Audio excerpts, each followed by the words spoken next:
Today's event is on using Homes England's frameworks. This today is part of our summer learning programme that's been brought to you by the Local Government Capacity Centre. This slide here summarises who we are and what we do.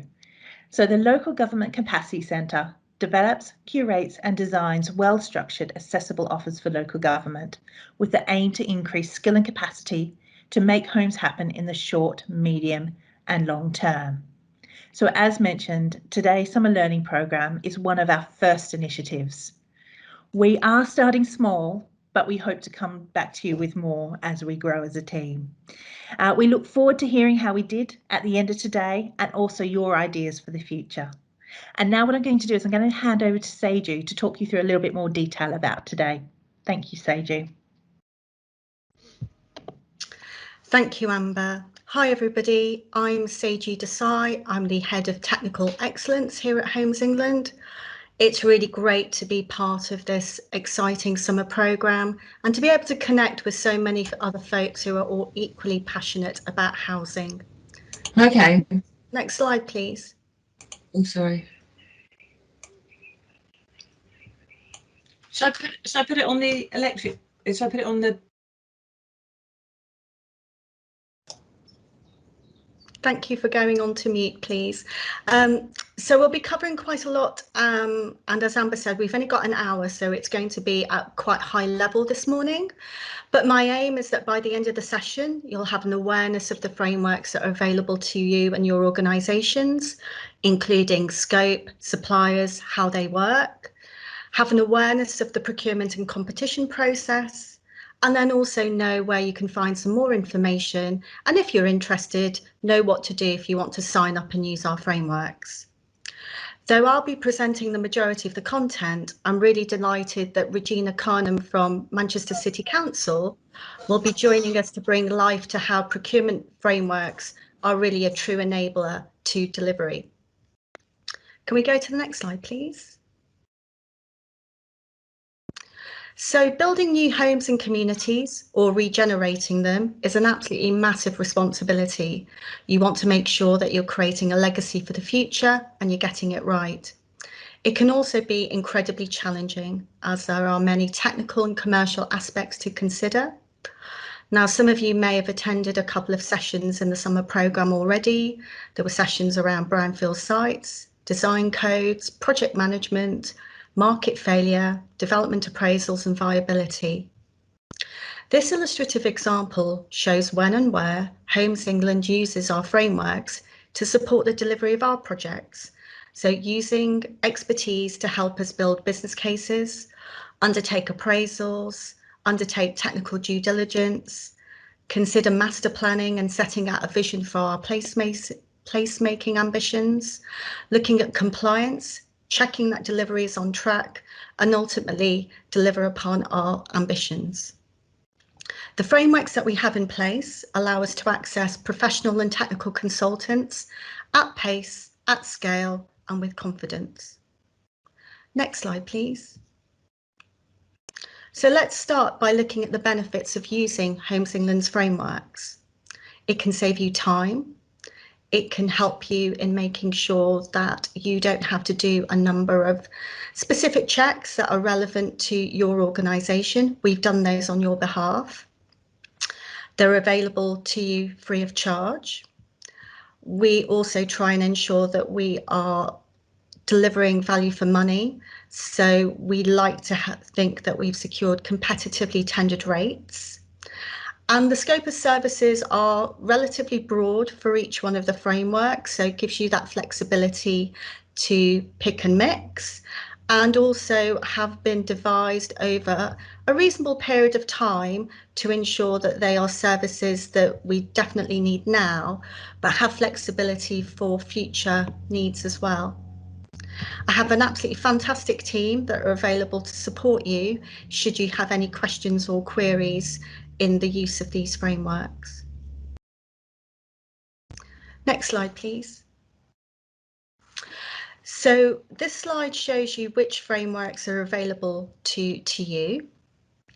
You can see each of them on the top row. So we have a multidisciplinary technical services framework, and you can see its scope below. We have a property services framework, asbestos services, land survey, strategic research and economic analysis, and then development monitoring and management services. I'm now going to take you through the summaries of each one of these frameworks in turn, so you can get a better appreciation of the scope, including the list of the current suppliers on each one of these frameworks. As the information is going to be shared with you after the event, I'm not planning to go through each one of these slides in detail, but give you the opportunity to just quickly take a read, and I will point out a couple of key points. So the multidisciplinary technical services framework is probably the most popular by Homes England standards. It's particularly used by our colleagues who have responsibility for developing schemes on the agency's land holdings. And this is a really useful framework if you need to access a wide range of expertise and you want to ensure that you don't have to manage multiple suppliers or consultants. It's really helpful in terms of ensuring that the integration risk between that different type of advice and services is managed elsewhere, so you get a one-stop shop. Next slide, please. And here you can see all of the framework suppliers. So there's a really good mix of organisations who provide services in construction and house building across the entire sector. And so therefore, the other thing that you benefit from is good learning from other clients as well. Next slide, please. So our property professional services framework, this one is most popular within Homes England by our colleagues who are supporting investment deals. So this is where you perhaps want to look at viability, you want to look at appraisals, you want to look at valuations, you want to kind of like look at opportunities for innovation deals. You'll note that this framework comes to an end next summer, and we're planning to reach out to our existing users of this framework as part of our consultation to start scoping out our next procurement exercise that will be taking place this year. And we'll also be using this as an opportunity to test out some of the recent public procurement policies that have been issued, such as social value, taking carbon reduction plans into account, and the National Procurement Policy Statement. So this procurement, which we will kick off later on this summer, is definitely going to be one of our test cases. Next slide, please. And here you can see the current use of framework suppliers. There is some overlap with the multidisciplinary, so there is also then the option, depending on your need, as to which framework is best. Next slide, please. So a slightly more unique framework. There was recognition that we needed to ensure that we were opening up the market and bringing in directly the expertise, particularly in the context of either demolition of existing buildings when we're doing site clearances, or particularly when we're thinking about conversions and regeneration. So a really good framework where you need some specialists to help you work through some of the challenges associated with asbestos in existing buildings. Next slide, please. Another slightly more bespoke framework around land surveys. So we certainly find this particularly useful when you want to look at potentially building homes and communities on brownfield sites.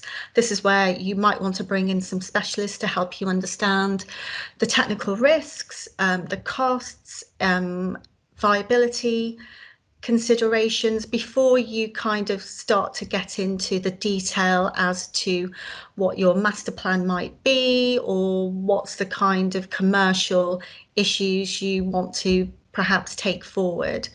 As you can see, there's a handful of suppliers on this framework, and I'm sure they would be delighted if any of you would wish to work with them. Next slide, please. So the Strategic Research and Economic Analysis Framework is one of our newer frameworks that we established last year. It replaces our economics framework, which had a narrower scope, and we've taken the opportunity to ensure that this framework has a scope that aligns with what we think our Homes England's need, our anticipated needs, and also what we think is actually going to be useful for other public sector partners. So the scope includes undertaking primary research if that's needed, undertaking evaluation exercises so that you know that if your policy intentions are being delivered and will deliver the outcomes that you set out. And for us, it's a really useful enabler to ensure that we continue to be a data and evidence-driven organisation.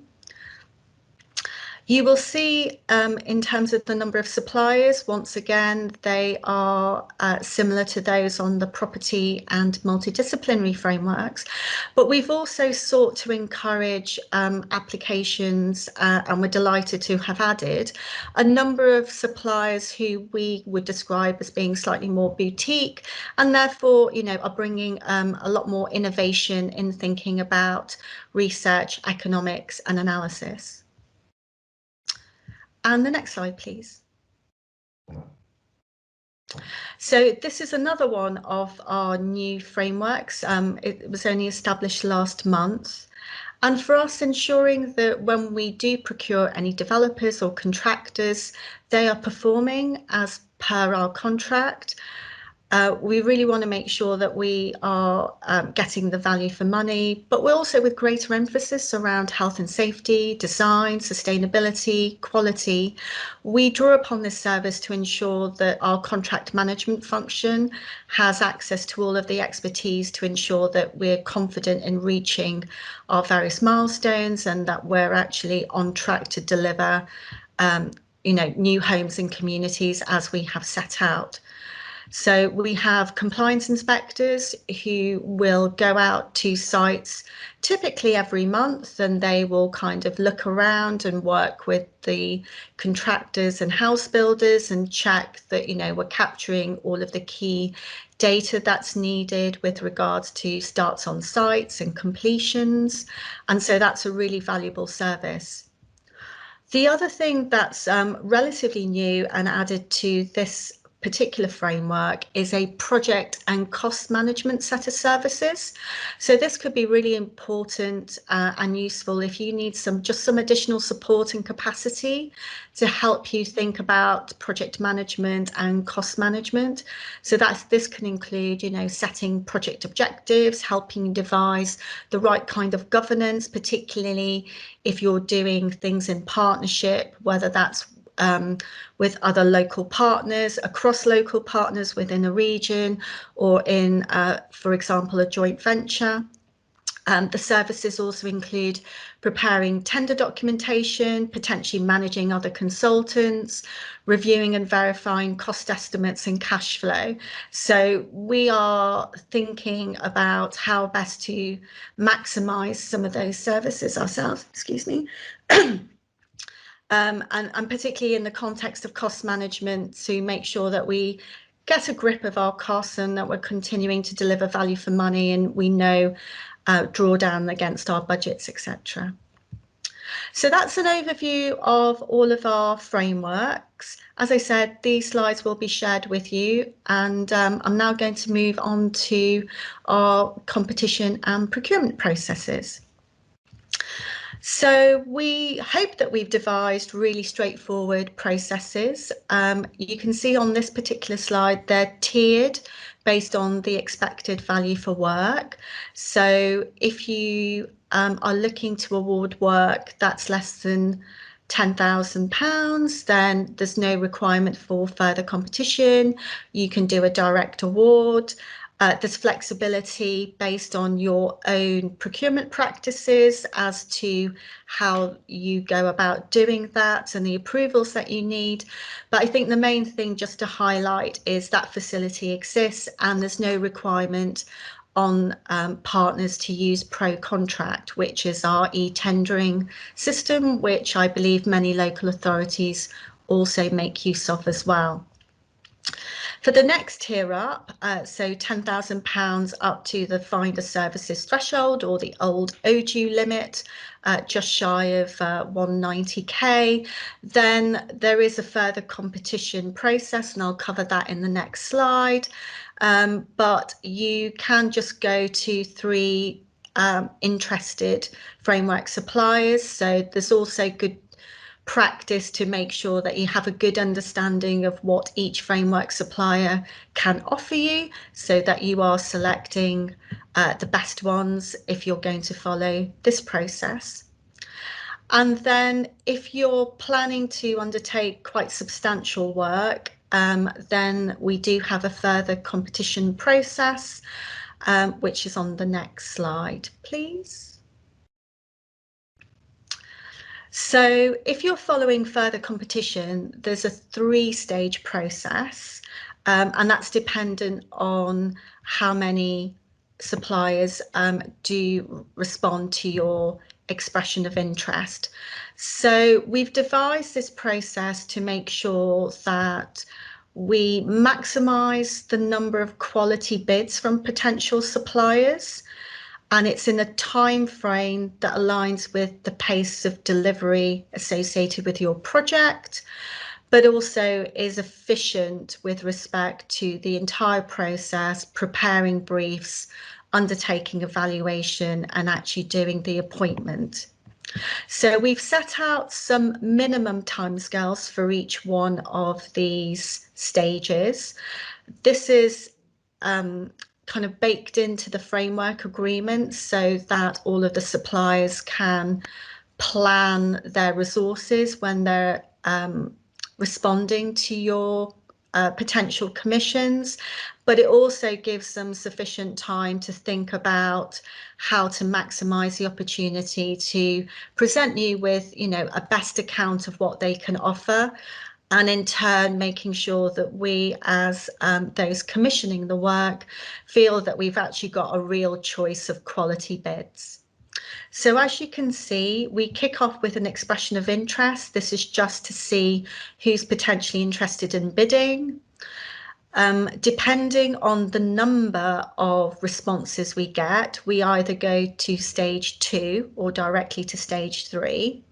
But the sifting brief is potentially another way of just filtering to make sure that when we do go into full tender, we've maximised the best bids coming back, and therefore you've got confidence that you should be able to appoint one of the suppliers on the back of this procurement exercise.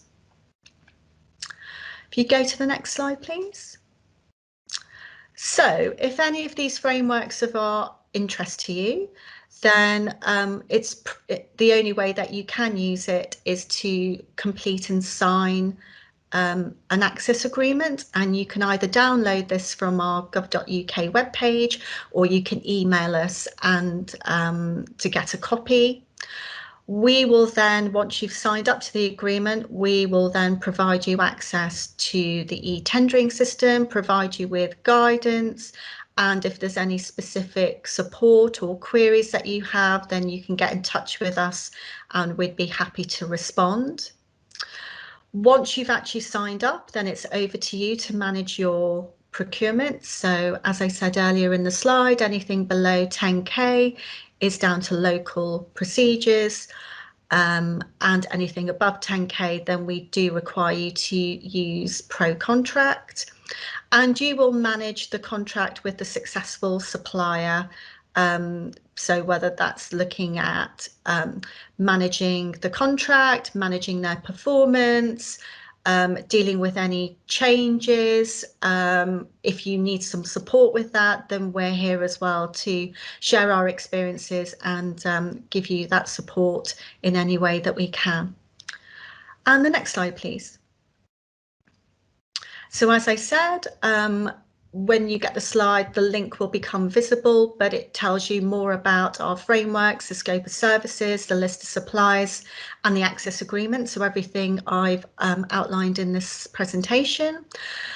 You can see our email address, and then once you've actually signed up to Pro Contract, based on your account, then you'll actually get access to templates and more detailed guidance to help you work through your procurement.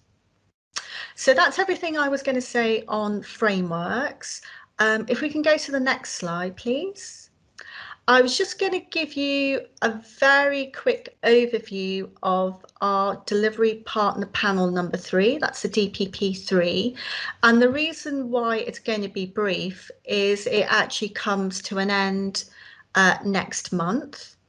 And so we're not at this stage encouraging local authorities to sign up to an access agreement, but we're willing to consider it if you've got something that's ready to go.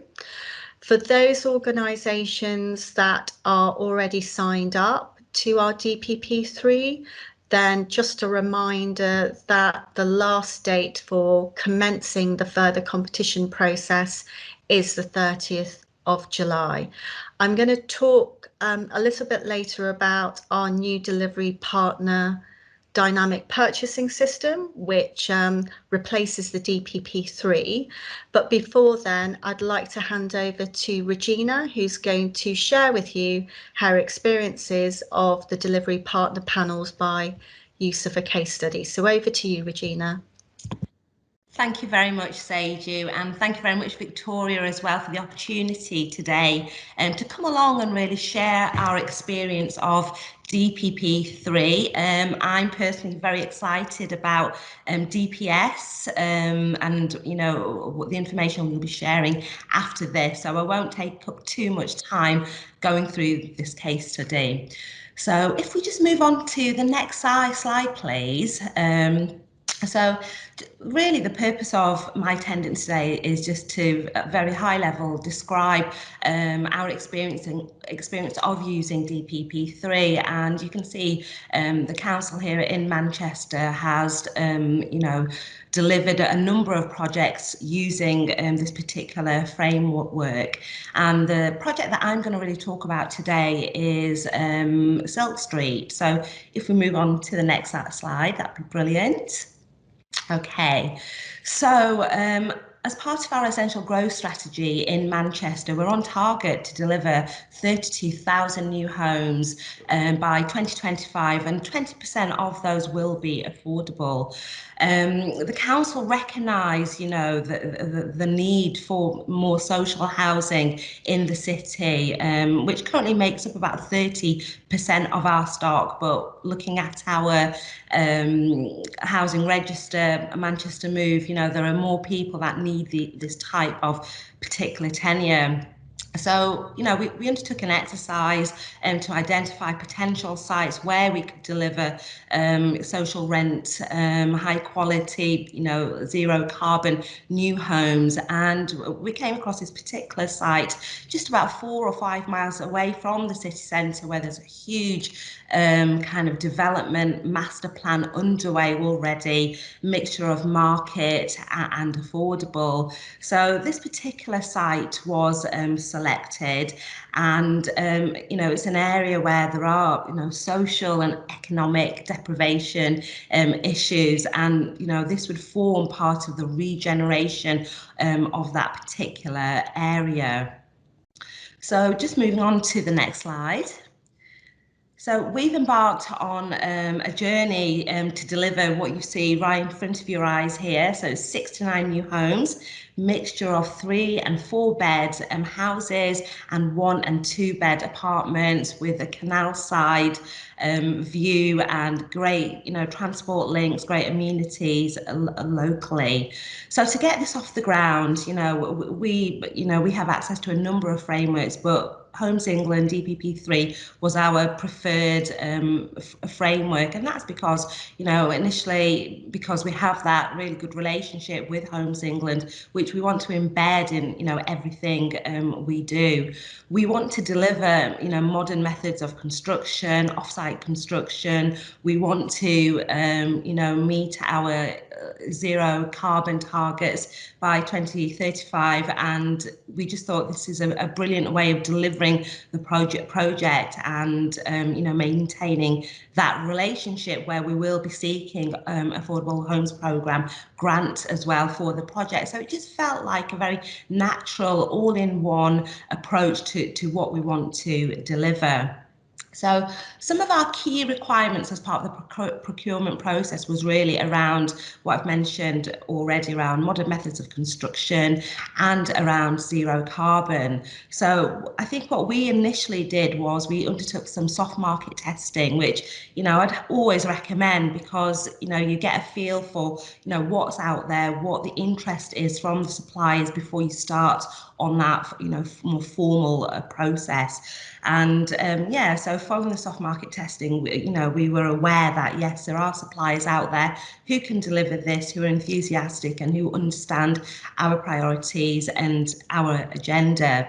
So we progressed to procuring a design and build service contractor through ProContract, which again, I'd really recommend using this e-tendering system, mainly because it just keeps all your information together. You're acting in a compliant way, everything is OJU compliant, and your communications, it serves as an audit trail as well. So it just brings everything together in terms of compliance and that stream of communication that is needed with, the various suppliers at that particular stage. And you can also upload, various documents. It's an easy system to use, but, there's always room for improvement in terms of like the user experience. So I'm excited to see what the DPS system may look like, following this.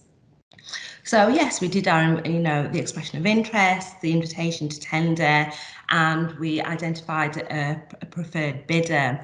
So we're really at the stage now where we've been working with the appointed bidder to submit a planning application, which went in last month. It took us a bit of time to get there. We had some stop and starts and some changes, and I think no project is as simple as perhaps as what I've led you to believe. But yeah, we overcame those barriers and those issues, and the system here allowed us flexibility to do that, which was brilliant. So yeah, the project will be going to the planning committee in September, and we hope to be on site mobilisation in January.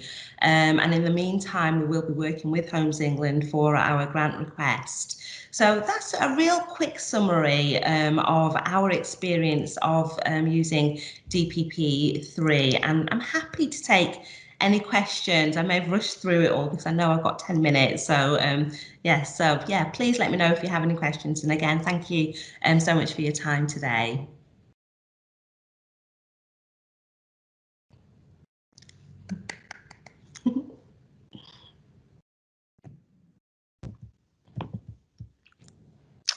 Hi, could we then move on to the next slide? Thank you, Regina. It's fantastic having you and to share your experiences, because there can be a tendency that frameworks and procurement is a really dry subject, but I'm really passionate about it because it's a real enabler to delivery. These frameworks, certainly from a Homes England perspective, really help our colleagues to be able to move and deliver at pace, and knowing that you've got access to consultants or contractors or house builders and developers just makes our life easy, or easier, I should say. So I've just got one final slide. Sorry, I was trying to answer some questions in the chat as well, so I will come back to those that have been listed. So yes, I just want to take this opportunity to give you a bit of a preview around our delivery partner dynamic purchasing system, which replaces the DPP3. As I said, this is the first DPS for Homes England. I know that many local authorities, combined authorities, use DPS for a whole range of services. And so we're super excited, but we know that we've got much to learn around maximising the value from a DPS. So if there is anybody who's joining today that's got some good experiences and wants to share, then please do get in touch. We'd be delighted to hear how you've been able to make the most of a DPS and the successes and potentially some of the pitfalls you may have overcome. But I think the main thing just to stress to everybody is that it's similar to DPP3. So for those who are familiar, it's around procuring house builders and contractors for housing-led development. So it's not exclusively for housing. So, if you've got regeneration, if you're doing mixed use, then you do have that opportunity as well. The applications opened a month ago and they actually close at 5 p.m. today. So we'll find out from next week who applied, how many, and we're hoping to be operational from the 1st of September. I think one of the things that we have been wrestling with DPP3 and its successors, its predecessors, is that it has been a closed framework. So, it only opens up every 4 years. And I think that's why we find the DPS as an approach really exciting. It allows Homes England to be much more responsive to the market. It also enables us to encourage SMEs to also join. And because everyone can join at whenever they see opportunities, they don't need to kind of like join from day one. So that's really helpful. It means that, we're looking to support the housing sector grow. There's a massive challenge that all of us are facing in terms of having homes in the right places and at the volume that our local communities need. And so if we can support SMEs to kind of start to grow their business because they can see opportunities and join the DPS, then that's very much one of our strategic objectives. Because it's dynamic, we're expecting its duration to be 10 years. So we hope that during that time frame, it allows us to be a lot more responsive to the market. Similar to DPP3, it will be available to local authorities and combined authorities as well. There will be a slight change to the competition process for those that are familiar with DPP3.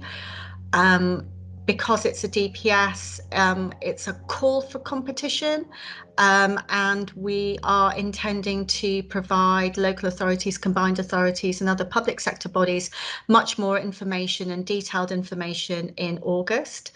But if you do want to go away and just have a quick look at, what the DPS is all about, then there's the link to the website there. Sorry, one thing that I did want to mention is that it will be based on geographic lots. So there's a small graphic there that you can see. And the way that it will work is, in terms of the application, is that a contractor or a developer, they will kind of first of all think about geographic region. They'll also think about the categories. We have tested with a number of local authorities around, what the scale should be. And we've kind of like settled a threshold around 70 homes. So we know based on DPP3 that many local authorities put a large volume of smaller sites. So whilst we're not saying there's any limit at the lower level threshold, we wouldn't expect it to be less than 20 homes because of the kind of procurement thresholds associated. But we'll share all of that information with you come August. So with that, I'm going to draw it to a close and we've got time to answer any questions you may have. I think the question is, do you need to sign up to a new access agreement every time you get a brand new framework? And my answer to it is yes. We try to ensure that when we are thinking about procurement of a successor framework, that we've really learnt from experience, that we've taken into account past usage, that we take into account what we think are our current needs and what our anticipated needs are. We do an internal and external consultation exercise. So each framework, which lasts for 4 years, will be different. And also the suppliers who join that framework will also be different. So the answer is yes. The next question that I had picked out was how long it would take in terms of having a consultant instructed. So I think it depends on the scale and value. I'm kind of like assuming, Jonathan, and I don't know if you want to come on camera and confirm that this would be something that would be over the FTS threshold because it would be over a period of time. I think really, in terms of contract value, it probably sits in the middle of the category, so somewhere around, say, £50,000 to £100,000, something like that. Okay, so I think probably around 6-ish weeks is what I had in kind of like my rule of thumb. I think it does depend on whether or not you do receive, you know, the level of interest. Also, we need to take into account how long it takes us internally to draft our own briefs, make sure we've consulted, make sure it's right, gone through the relevant governance process to start that procurement. So I'm kind of ignoring your own preparation and governance timeframe, but I think usually from the time of issuing an opportunity to being able to be in a position to appoint somebody, I think it would be an average of 6 weeks. I think it depends on level of complexity. If you're asking for anything additional, it would probably take around that time frame. There was also a question about which framework would be most appropriate. Could you just give us a bit more information, and that might help me think about giving you an immediate answer, or we can take that away to reflect and give you some advice in slower time. Hi, yeah, my question was relating to neighbourhood regeneration, where the emphasis is not exactly on additionality but about improvement. Just wondering what kind of support will be in that kind of situation. Right, so I think there's potentially 2 elements to that. So you could potentially draw upon, either the property framework or the multidisciplinary framework if you needed access to some like technical and professional consultancy advice to help you think through how best to solve your problem. And then depending on the nature of the works that you wanted to do, you could potentially make use of the DPS as a means of actually procuring a contractor or a house builder developer to actually undertake the works for you.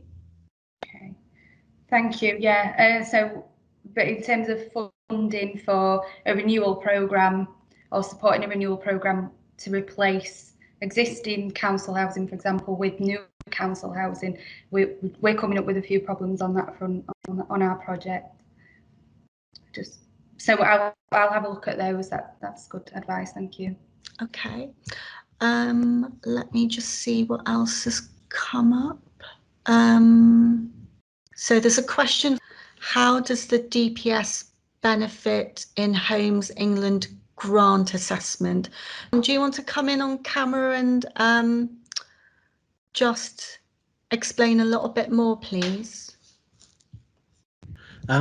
Yeah, I was just looking, in terms of procurement sources of build contracts, for example, is the DPS system helpful in terms of Homes England's assessment when you're making grant applications for development sites, to give them confidence in terms of the build cost?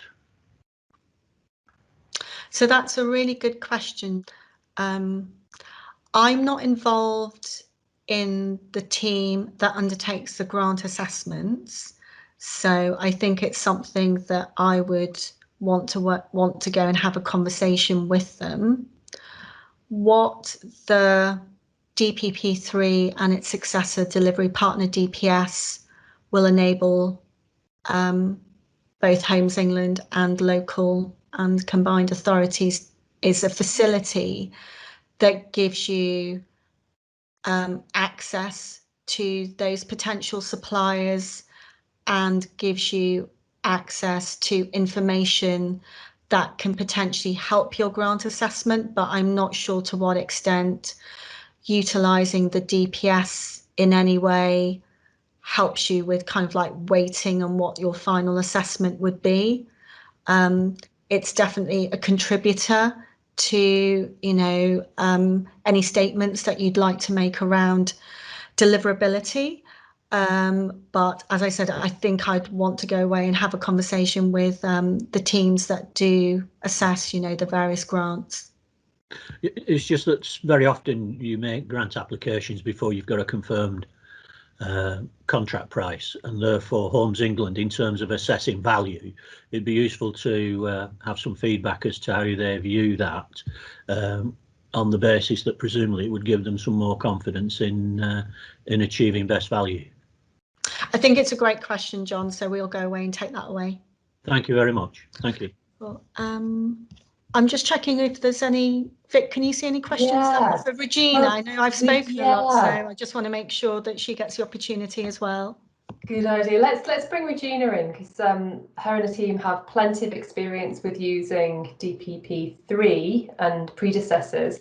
And so I think, Regina, it would be great to get some of your thoughts and questions for Seiju to respond to, and I think they'd be of interest to other people as well. Thank you so much. Thank you, Victoria. Yes, so I had a couple of comments and a couple of questions as well. So I see this as a really good opportunity as the MMC suppliers and industry is emerging, you know, getting new suppliers on the framework as and, you know, when they come along. So I think that's a real positive. And I know our strategic partners in, you know, registered housing providers have a commitment, don't they, of delivering 25% of their new build homes through this particular construction method. So I really hope that adds, you know, this opportunity adds a little bit more momentum to us working with those particular suppliers. And it's probably the same with, you know, the low carbon, zero carbon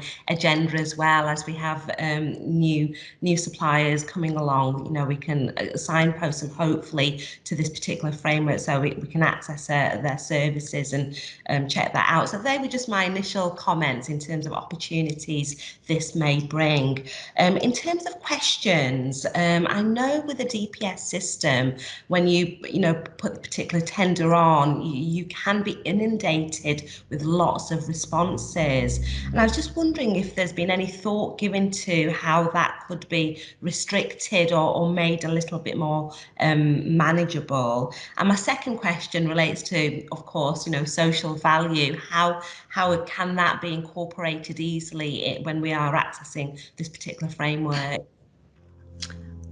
Great comments, great questions, Regina. So I didn't take the time in my introduction because I wanted to make sure that we had enough time for Q&A, that in addition to my role about managing the agency's professional and technical frameworks and the current DPP3 and the new delivery partner DPS, the other side of my responsibilities is looking at sustainability, environmental matters, MMC. So those are topics very, very close to my heart because I have some responsibility for them.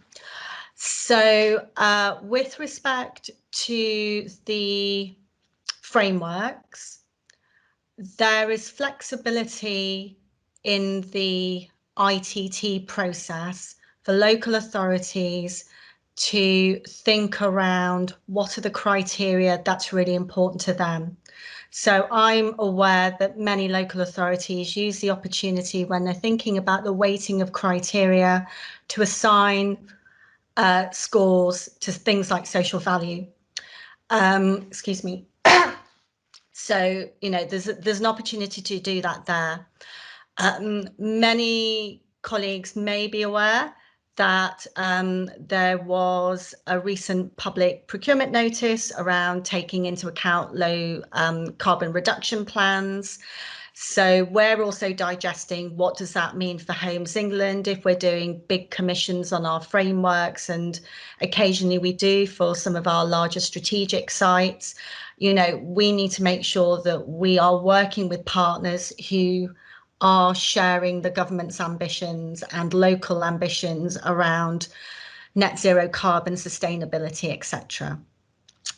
With respect to the forthcoming DPS, we have not made MMC kind of like a mandatory criteria, because we know that the market is, you know, it's still nascent to some extent. There are some really great suppliers, really innovative MMC manufacturers. The affordable housing sector will be embracing that even more so. But we didn't want to kind of like set out a barrier from kind of like day one. We, within Homes England, when we use it, we do ask about, you know, what opportunities a house builder can bring with respect to MMC. But we also recognise that in certain instances, you know, MMC is slightly more expensive, and it needs to be a local choice as to what's the best solution. So we're not prescriptive, but we are encouraging the sector on MMC. My team are kind of working really hard to try and promote it across the sector. The agency is doing some really interesting work, which will be shared, you know, towards the end of this year, maybe beginning of next year, about some detailed data and metrics around MMC and research. So to give confidence to the housing sector as to, you know, what are the true costs? Does it make a difference? What is embodied carbon? What's the logistical issues associated with MMC? So that's a study with a population of circa 1,800 homes. So, you know, we hope that that's a good bit of evidence that will kind of like make sure that we continue to embrace and encourage MMC. Was the final question, Regina? Have I answered everything? No, you have answered everything. Thank you so much, Seiju. And I look forward to the study you've just referred to that's coming out at the end of this year, early next year. That'll really help us locally here as well in Manchester, driving that agenda forward. Great. I will share with Vic the link to the information that's on gov.uk so she can circulate that to everybody on the call. How are we doing for time, Vic and Amber? Yeah, thank you very much to both of you. We've got one last question, which I think we probably have time for. Rob has taken this out of the chat. It seems to be a very popular one. It asks, what often happens in practice is that authorities end up working with sub-consultants to your framework consultants. Do you see that as an issue? That seems to be one that a few people wanted us to cover. Do I see it as an issue? So I think what we have within the frameworks is the facility for, let's say, the main supplier to bring in a sub-consultant where perhaps you know, there's some kind of specialist expertise that's needed because of the nature of the work that needs to be undertaken. I think that it's really up to local authorities when they're going through the procurement exercise, that in selecting their supplier from one of our frameworks, that they're comfortable that the team that they are proposing has the skills and expertise to actually support you in delivering your projects. So it's not an issue if you're comfortable with that and you've asked for CVs and you've had the opportunity to understand what you're basically buying as a service. But it would be an issue if you feel that you thought your primary relationship was with the main consultant and they hadn't kind of made you aware at the time of tender or subsequent contracting that they were planning to outsource some of the work. I don't think it has an impact on contractually, but if it's not managing your expectations, then I would certainly recommend you have to have a conversation with who you've actually got a contract with. The frameworks do not permit either Homes England or yourselves to directly contract with a subconsultant. There is no commercial relationship. It's all with the primary supplier. If there are any specific concerns, then do get in touch with us. Okay, so thank you all for your time today and for being so open and sharing your ideas and questions. It's been really enlightening, and also thank you to our speakers once again. Thank you, everyone.